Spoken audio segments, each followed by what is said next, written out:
Now I'm going to go over the Division I women's tennis NCAA tournament bracket. And I'll apologize for looking down because I cannot memorize all this stuff. And I'm going to make mention up front here on how they determine the seeds, and obviously for those last four in, last four out. Number of top 50 wins, head to head, common opponents, and strength of schedule. Just so y'all know about that situation. So in case a team gets jumped, it makes sense. And all of this. And I will also mention the first two, like obviously you're a top 16 seed, you get to host the first two rounds, while top 8 you could potentially host the first three rounds. That is if you get there. That's an if. And all this. And I'm going to go over all the days here for the first and second rounds, which is actually consistent for the first and second rounds for everybody. May 2nd and May 3rd. Obviously, Sweet 16, May 9th or May 10th, just one match. Now, the quarterfinals up to the championship will be in Waco, Texas, at the Hurt Tennis Center, and hopefully they don't have to go to the Hawkins Indoor due to weather. Now, Elite 8, May 15th, semifinals, May 16th. So they have a day off in between, unlike the men this year. And obviously the championship is May 18th. I will recap all the first and second rounds a week from now. And same thing goes for all, like the Sweet 16 match as well, but not like who won doubles and all that. That would take forever in a day.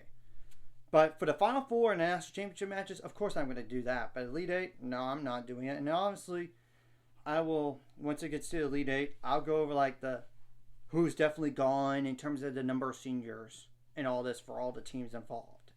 So, that's that. So, without further ado, the one seed is Georgia. They'll take on Florida A&M. Now, Georgia Tech will play Iowa, so that's a potential rivalry match with Georgia and Georgia Tech. Potential, but we'll see. Now, 16 seed Washington will take on Stetson. And California will take on Sacramento State on the campus of Washington. I knew California was probably going to go to one of like UCLA, USC, or Washington, whoever was at 16. I knew that was going to happen. Now, the 9th seed Auburn will take on South Carolina State, while Clemson's going to take on Wisconsin. So either way, it's going to be a tough potential round of 32 match for Auburn. Now, the 8th seed Duke will take on Bryant, and on the campus of Duke will be Florida Atlantic University, aka FAU, and Old Dominion. So I don't think Duke should have trouble there, but you never know. Now, North Carolina, the 5th seed, will take on VCU, as in Virginia Commonwealth University. Now, Kansas will take on South Carolina on the campus of North Carolina. So it could be a battle of Carolinas, potentially. Now, the 12th seed NC State will take on Charleston Southern. While on the same campus, on the campus of NC State, UCF would take on Furman. That's a UCF team that is dangerous. So watch out, NC State. You're on potential upset alert.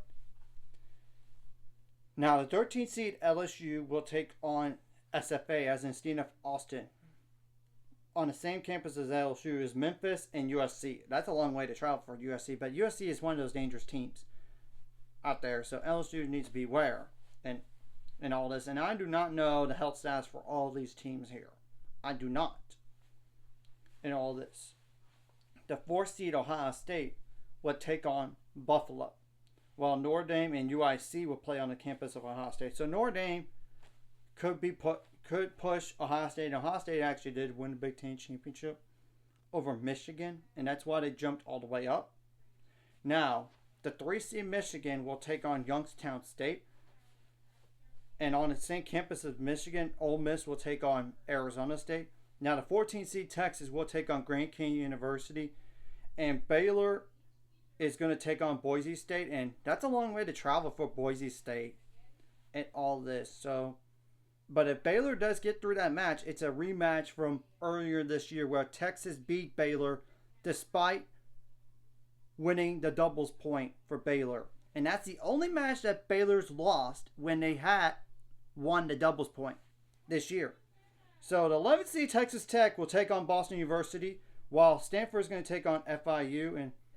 And Stanford, if they get through, Texas Tech is going to be on upset of luck potentially, but you never know. Now, the 6th seed, Oklahoma State will take on Denver, while Oklahoma State is actually going to take on Tulsa, and that's a potential tough match for Oklahoma right there.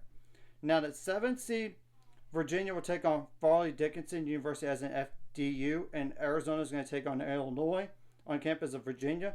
Now, the 10 seed Tennessee will take on Elon, while Pepperdine will take on Wake Forest.